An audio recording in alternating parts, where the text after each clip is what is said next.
One question we get as parents who run a business is, how do you balance it all? The thing is, you've been lied to when it comes to work-life balance. And in this episode, we're going to be talking all about it. Welcome to another episode of the Rainmaker Family Show. Hey, we are celebrating our 11th anniversary this Wedding week. Anniversary. Crazy. 11. Oh my goodness. 11. And so we wanted to have a little conversation around just reflecting on the last 11 years and the transformation that's been. And also talk about family life, family work balance, because I feel like this is a question we get over and over and over and over and over again. And the thing is, I feel like we've answered it like fairly good, but we heard someone answer this question on the way home from a conference. We were listening to a podcast and it was like, oh, she just nailed it. Yeah. And it was so simple, yet so profound. And we want to talk about that today. At dinner on our 11th wedding anniversary. And like Stephen mentioned, we were at a conference. We were actually speaking at it and with some of our closest friends. And I just know that you and I thought, we're like, we could schedule dinner reservations for just the two of us, or we could go to dinner with friends we don't get to see all the time. And so we chose to go to dinner with friends, which I'm so glad we did. We do have a little anniversary trip planned in another month attached to your birthday. So we'll get in time by ourselves. Don't worry. At dinner, one of our mentors, he just turned to me and said, Chelsey, what has been one of the most enjoyable memories of being married for the last 11 years? And it took me a minute, not because I don't have enjoyable memories. I have too many enjoyable memories. But whenever someone poses a question like that, I want to go deep. I want to what is the most enjoyable? Like, it felt very deep. Well, I think because you said most, it felt like I have to find the most. I take that very seriously. So Chelsea spent like 5 minutes thinking about it. I was like, all right, don't try too hard, And so we toned it back down. We're like, okay, what are some enjoyable memories? And I think made it a little bit easier. It wasn't the most. Yeah. But it was a really good conversation because we got to talk about I just think when you get in that mode of just remembering and being grateful for, it really just gets you above anything that's going on right now. We call this upstairs versus downstairs thinking. Downstairs is you're in the weeds of life and the facts are coming at you and you can get lost there. But when you kind of take a second to get grateful, you come upstairs and you kind of see this higher level picture. You ever gone like on top of a building and looked out, or on top of a mountain, and it's like, wow, like seeing this from up here, like flying over your neighborhood, seeing it from up there, you get a different perspective. And so we just started going around the table, and honestly, it just started this really cool conversation of just reflecting on all the marriages in the room. I think we had two couples around 10 years. We were 11 years, and then we had a couple that was like 26 years married or something like that. And there was just so much wisdom in the room, even just reflecting on some of these memories. Yeah. So you guys are all like, what did you say? What did you say? So I just really feel like I look at the last 11 years and such like standing here today, like I am such a more free, whole, better version of myself than I was 11 years ago. And I think being married to you specifically, you've been a champion for my freedom. And freedom in all areas, freedom in wealth, freedom in my mindset, freedom in relationships, freedom in my identity in God and who I'm called and created to be. And my life, and like you've been that champion of freedom. And I think when I look back on our dating relationship, like even the year before we got engaged, we got married very young. I was 21. Yep. And I was 23. You were going to be 23, because your birthday's April. And we started dating in high school. It was a very typical immature relationship. And then we did long distance. And through that long distance, I think there was just a lot of being young, but then like not having the good tools and resources on how to communicate. So I look at our relationship then, and it was so broken in so many ways, but yet we like found a way to make it work miraculously, all by the grace of God, really.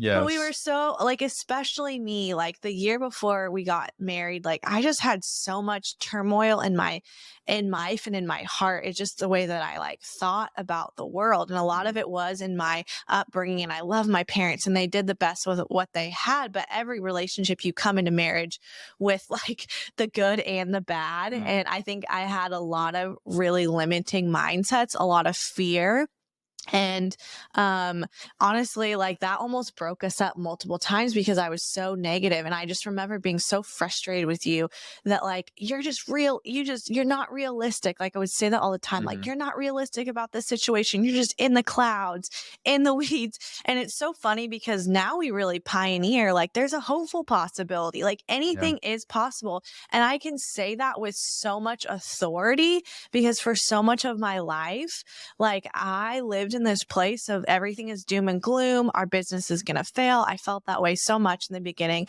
I had such limiting mindsets and beliefs. And Stephen has been that you've been there for me in so many ways to call me up and be kind and be gracious. And I'm so thankful for that because I am a different person than 11 years ago. And even in the last couple of years, we did an episode recently about branding and being on social media more and how that has caused me again Mhm. to a lot of my fears and to know that like the life we're living, like I'm gonna be misunderstood and that's okay. And we are gonna have fears, but it's what you do with them. And so it's just if you ever see anything that might feel like toxic positivity, like I understand that there is toxic positivity. Like, I want to be somebody who's able to comfort my friends when they're hurting and not just say like immediately like you're gonna be fine, like don't worry about this. Like I don't want to be that person and I don't think we are.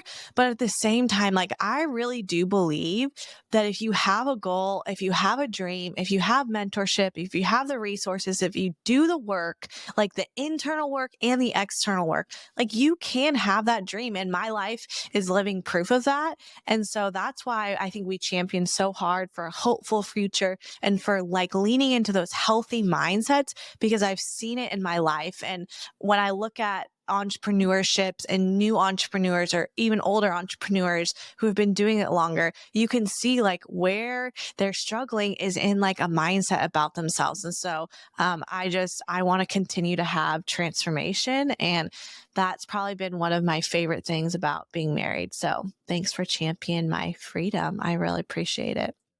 Like I did have a very positive mindset, but you kind of paint the picture like I was the perfect one in the Well, I relationship. felt like that for sure. Like I have But all that the was issues. not true. I Yeah. think mentors in our life recently have kind of helped us see that like it was actually both of our dysfunctions. Hmm. I mean, we started dating like I don't know, 17. Yeah. You were like 16.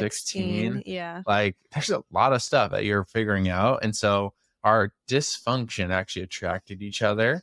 But it was actually, I think, like what you carried was what I needed and Mm-hmm. what I carried was what you needed, but it was like Yes. unhealthy Yeah. and like there was like unhealthiness in there. Yeah. So as we've Yep. matured in that, I think a lot of people would, and like we saw this, we call it the turkey drop, right? Like you Mhm. go to college, you do long distance, right? We Yeah. met in high school and then I go off to college. We're doing long distance. The turkey drop is when you go back home for Thanksgiving and everyone breaks up, right? Mhm. Because you start having this transformation, your new territory. And now all of a sudden, like that dysfunction is coming out and Mhm. people clash. But really, marriage and I feel like relationships, healthy relationships are designed to refine you, Mhm. just like you put, gold into a fire and it refines and it like removes the impurities. Marriage does that, puts like a Yeah. mirror up against you. And like Mhm. oftentimes the thing that is like kind of poking you is actually the thing that you need to confront and transform so that Mhm. like you can make each other better. And I feel like that's what we've done over the last 11 years and what I'm so proud of and we continue to do that Mhm. is we know that each other are like we're literally like made to make each other better. And like Chelsea Yes. reveals like my strengths and my weaknesses and I reveal her strengths and her weaknesses and we like help each other. And I really see our relationship kind of like it's almost Mhm. like a slingshot. If you're watching on video, it's like one person will stretch up and then kind of bring the other person up. And sometimes that's me. Like in that early days of our marriage, I think that was me where like I had to stretch and then like you came up, right? But Yeah. then like after that, it was you stretched and then I came up, right? And so we are very much in it together in that like sometimes one of us is taking a step or stretching in one area and the other person's committed to come up and come and do union and stay connected. Yeah. And so I just look back on our 11 years and just so proud of us being committed to transformation. I think a lot of people, when they hit bumps, they bail, Uh-huh. and I know there's situations outside of that, and it needs to be a two-person thing. Like Yeah. both people need to be committed to, like, in conflict, we will turn in and we will stay connected, Yeah. because through that, like, you get better. I remember, I think it was Pedro saying, one of our other mentors in the business realm, but he has a lot of relationship, I feel like, wisdom too. He said, like, you oftentimes have to risk the. To gain it. Yeah. We were joking with a friend, like, sometimes you got to, like, say that weird thing as a friend that, like, you believe, and it almost is like risking the friendship. But then all of a sudden they're like, I believe that too. Or like, I'm really into that thing too. And then all of a Mhm. sudden you're like even greater friends. Like, same thing in marriage. You almost have to be willing to risk it to, like, go through the conflict, go through the friction together, and like, and like, I'm for you. Like, how can we be for you, and risk the relationship to gain it? And so we've Mhm. done that so many seasons in marriage and business and kids and having kids and raising kids. Like, and so I just feel like, man, we're in a really good place right now. I'm so thankful for it. Mhm. Thankful for what's ahead, and like Mhm. what I feel like we've built, like you said, the authority to step into, because we've done this inner work, and Yeah. because we've focused on the strength of our relationship. Yeah, and I feel like I'm getting a little teary-eyed as I hear you speaking because I just like, you just reflect and you look back on like, I don't know if any of if you are listening to this and you feel this way too, and I can imagine that you do feel this way because I think everybody does to some degree, but I just remember being, like, junior high and high school, and I just remember being like, "I know I'm gonna do, like, big things," like, I just knew that, like, in my heart. But, like, I had no idea, and at the same time of, like, feeling like I'm gonna do big things, and I know that I'm, like my life is gonna not be ordinary, like, I knew that at a Mm, very young age. I had this, like, strong sense of, like, my life is gonna look really different than everybody else's, and at the time, like, that felt, like, really scary because I didn't know what it was, but it also felt like this grand adventure that I got to step into, and, like, now we're both stepping into this, like, that probably our family, our friends, and us probably couldn't have ever dreamed up, but we've just been like really obedient, but obedient to just take one step in front of the other, even when we still don't have all the pieces and we didn't have the money and have we didn't know how to figure it out. I don't know. I was even talking with our friend Joshua over the weekend, and he runs a very large e-commerce company. And, there's just sometimes you run across other high level business owners and you kind of mm, compare notes as far as like what your team is doing and what this team is doing and what system do you have in place. And he was just like, you don't have this system in place yet, and you have that big of an organization. And at first, I mean, you can take it in two ways. One, oh shoot, we need to get that system in place. But also, like, that's just wild. That just like it has to be God just because of like, like Steven and I, like we mhm, didn't know how to run a company. We didn't know how to have employees. We didn't know any of that. We just were us. We were who we were called to be. And we just remembered like, I'm gonna be me. I'm gonna have integrity. I'm gonna put my spin on it and I'm gonna make this amazing. And yeah, I think I'm just getting emotional thinking about that yeah, because we only know so much and you just keep putting one foot in front of the other, and you don't do it because you don't have fear. You do it in spite of the fear. You do it in spite of the feeling in your body that wants to hold you back. mm, And I'm just proud of us for continuing to yeah, do that, because it's been worth it. Everything's been worth it, even like the hard. Like, I think that also makes me emotional just thinking yeah, back, like, all the hard was worth it. All the hard and the sucky and the pain and the wedding postponement, like, and because we did postpone our wedding, mhm, which I know we've talked about in different episodes, but it's all been worth it. So I'm just thankful. yeah. Hey, Stephen here. Sorry to interrupt your show, but I have an important ask for you. We love making our decisions off of data, and your opinion really matters. We would love to hear from you. Like, what do you want to hear on this show? Chelsea and I want to make this the most amazing experience for you. So, what are the topics that you want to hear about? What are the guests that you want to hear on? What are the trainings you want us to go deep on? Like, we want to hear from you. So, there's a number right here, 530-298-0747. Text the word podcast to 530-298-0747. You'll get a little autoresponder and it'll say, hey, What do you want to hear from us? And then text us back what you want to hear. We are watching those. We're taking a look at those. And so we would love to hear from you. And maybe your topic will end up on a show coming up soon. All right, back to the show. Well, you're probably wondering at this point, what was that quote that you heard? What was that quote that you heard? Okay, so check this out. I feel like it's so simple. Sometimes these things we say, like they just become like these, I don't know, like cliche, work-life balance, right? Yeah. But when you really get down to the simplicity of it, like, so what this speaker said, her name's Haley Braun, I want to say. Yeah, Haley Braun. She was interviewed on a podcast, and it was incredible. So and the speaker asked kind of the typical question that I feel like moms get asked a ton. We get asked a ton. How do you do it all? Like, how do you balance? Yeah. And she said, don't try to balance things that are unequal in value. And how I would translate that is unequal in weight. Think of a scale, right? Just like a basic scale. Would you say that your family and your work are of equal weight? No, they're not. And I feel like we've said this before. Like basically we say like, oh, we don't balance, we do seasons, or we've talked about counterbalance, but like this just brings it into such a simple, like, oh my gosh, you don't try to balance. And people that do try to balance, they're gonna feel out of balance. They're gonna feel the mom guilt and all the stuff because these things are not of equal weight. And it was such a like simple, like, let's just go to the root of that word, balance. And these are not of equal weight. My family has so much higher weight that like we have to counterbalance. Like, yes, I'm going to work. Yes, there's going to be seasons where, we got to put a little hustle in. That's okay. But we have to counterbalance with the family. Otherwise, the family gets taken out in the process. Quote, I don't try and balance two things that are of unequal weight. I love that. Like Stephen said, you look at a scale and like our family will always come before the business. Like it needs to. But of course, there will be seasons. And I think that's what we want to talk about too here is like the season and knowing what season you're in. And a season could be like 4 months. A season could be 2 weeks. Like I would say we're heading into a season. And for us, it'll be a couple of weeks of a little bit more hustle because we have a launch coming up.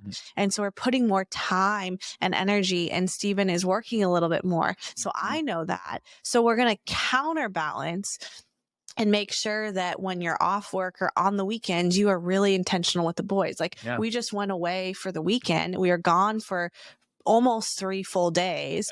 And so on Monday, we counterbalance, even though if you were looking at a scale, and if you can see me on YouTube, you can see like over the weekend, if this hand right here, my left hand is work and my right hand is family, you would have seen that the scale was a little bit higher on work this weekend. And our family, even though we love our boys and they were well taken care of, we weren't with them. So I would say that that's where that counterbalance was and the weight was. But then on Monday, we decided to spend extra time with the boys so that it lifted, so that it's kind of it's going back to where it needs to be. If you can see, the weight is being more evenly distributed. And like the next couple of weeks, we're in town, even though you have a big launch. So like there is going to be this like teeter-tottering of this, but we recognize the season.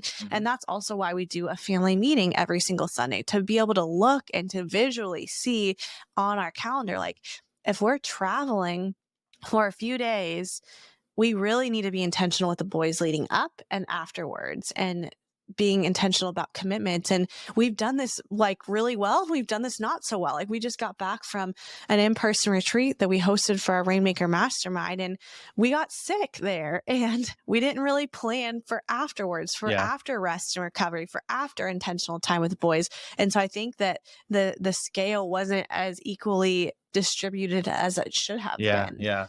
And you got to have those reminders, because we're not perfect at it. But I know even after that, we were like, looked ahead and we're like, hey, we're traveling in April on this day, and then we're on this day, or I think it's May. And so in the in-between, it was like block a half day here, block a half day there, where I would normally be working. But we just know like our boys and you, Chelsey, like we all have like love cups, right? And like there's certain things that fill those love cups. For us, the boys, it's like solo, intentional time. It's playing with them. It's getting on the ground. It's wrestling around. For Chelsey, it's intentional time. It's gifts. It's like, let's go on a date, right? So like you figure out what is that. It's going to fill the love cup, but the love cup oftentimes has little holes at the bottom, and it's going to drain over time. And we can tell when our boys are acting up, when they're in daddy mode, Yeah. I call it the daddy deficiency, you could just tell like when they need a Yeah. little extra vitamin daddy in their life. Yeah.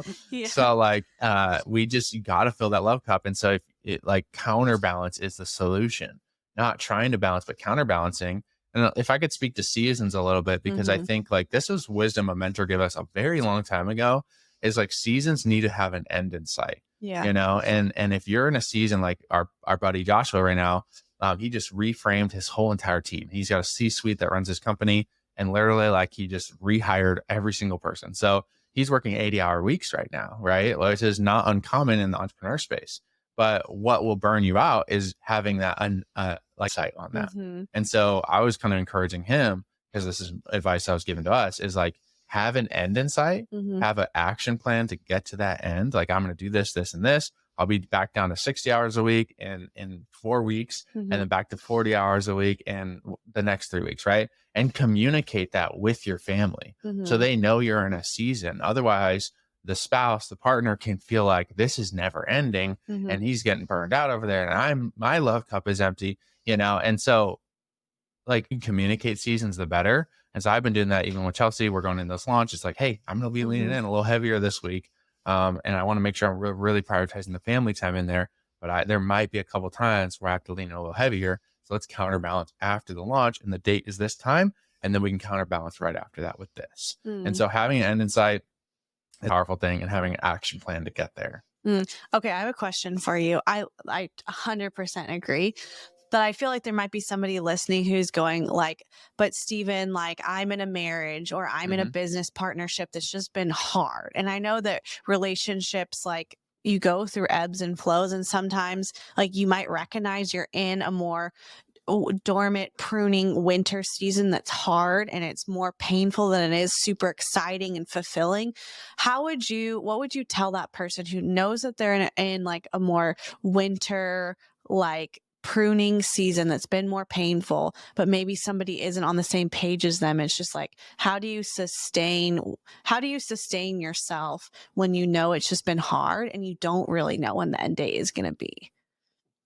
Sometimes there is no end in sight, but I would say that's your perception of it. Like oftentimes when you get through something, you look back, you're like, wow, that happened sooner than I thought. Like, and in hindsight, you see that there was an end in sight. So I think mindset's really powerful. If you have the mindset that there's no end in sight, there's no hope there, Mm. right? Difference. I heard someone say there's a big difference between hope and faith. And oftentimes, like in those seasons, it's really hard to have faith, because faith is kind of like something you can actually almost see. Mhm. But hope is actually what leads to faith. Mm. Faith is like, I heard someone say, I think this was Chris. I heard this guy, Chris Valentin, say this, and I thought it was such a good analogy. Like faith is like seeing your mom walk out of the kitchen with like a steak. You actually see the steak, and you're like, wow, I'm excited to eat. Like my faith is just rising. But if you're in a season when it's just feeling like there's something out there and you just can't even see it, you have to go for hope, which is like smelling the steak cooking, right? It's Mm. like one step. That's Another good. analogy he gave was like faith, hope is knowing like, your dad's going to come home from work as a kid, but faith is actually seeing him like pull into the driveway. And so, like, if you're having a hard time with faith, go to hope. And if you're having a hard time with hope, you got to get around other people that have hope so you can borrow their hope. Mhm. Okay. So you have to get around other people that have hope. Maybe it's listening to testimonials. Maybe it's like hearing from other people that have encouraging stories. Maybe it's just that hopeful person that always is there, like, hopeful, hopeful, hopeful. And I feel like that's what I was for you in some of those early days when there was no hope. And Mhm. then you just get around the hope. The hope helps you catch the hope. You start borrowing it for someone else. You start getting hope for yourself. And eventually, boom, the faith comes because you start to see it. I Mm. remember when we were building something in our business, we were so heavily bringing customers into our business through one avenue. And I just knew it was a risk because like all our eggs were in that basket. And I knew I had to we had to build this other thing, but this other thing took a lot of hope. We didn't have the faith for it, but we're like, at least we can hope. Right. Mhm. And I remember driving down the freeway, and I saw this billboard, and it just like the billboard, like the words on it spoke directly to the situation. And it Mhm. just felt like a little bit like, wow, I can have hope for this thing, even though we weren't getting paid for this thing, even though I was Mm. taking all this time for this thing. even though it was stretching and it was hard, I just like Mhm. kept having the hope. And then eventually we started to see people come through there. We started to see sales come through there. And then it's like, now I have the faith to lean in and to take it to the next level. So that'd be Mhm. my encouragement. If you're in a season when there's no end in sight, you got to get hope for yourself, whether it's through someone else, through your own way of getting hope for yourself. And then eventually it's Mhm. going to lead to faith, and faith is going to lead to even more momentum. And then you're going to see it. That's good. I hope that today's podcast episode give you a little glimpse into our life the last 11 years, helps you kind of rethink or give you different language to balance and what that actually can look like in your life, what it actually means, and how I think most of the world like has a wrong view of balance because it's unrealistic. You can't have perfect alignment and everything at every second in your life. And then also I asked Stephen to speak about like that hope and that faith aspect because I think you really carried that, and that freedom that I talked about early on in this episode that I'm so thankful for Stephen, that freedom bringing us into new freedom, like you really carry that. So thanks for releasing that. And I just want to encourage you, share this with a friend who might need to hear it. And as always, if you listen to any podcast on the Rainmaker Family Show and you love it, would you be willing to share it on social media? Share it on social media with your friends and then tag me. I'd love to see what episodes are really inspiring to you and how we can continue to make more of those for you. So thanks for listening to another episode of the Rainmaker Family Show. We'll see you next week. Bye. Thank you for listening to another episode of the Rainmaker Family Show. If you're not a part of our mastermind yet, I want to say I think you're missing out. Our heart here at Rainmaker is to create total abundance for you. That's why we're offering a free one-on-one family freedom design session for you, our faithful listener. Yeah, if you want to hop on a call with our team, see if it's a good fit to build a business that creates time freedom for you, financial abundance, and helps you leave that thriving family legacy. That's what we're all about in our mastermind. You can grab a time on our team's calendar at rainmakerfamily.com/mastermind. Again, that's rainmakerfamily.com/mastermind.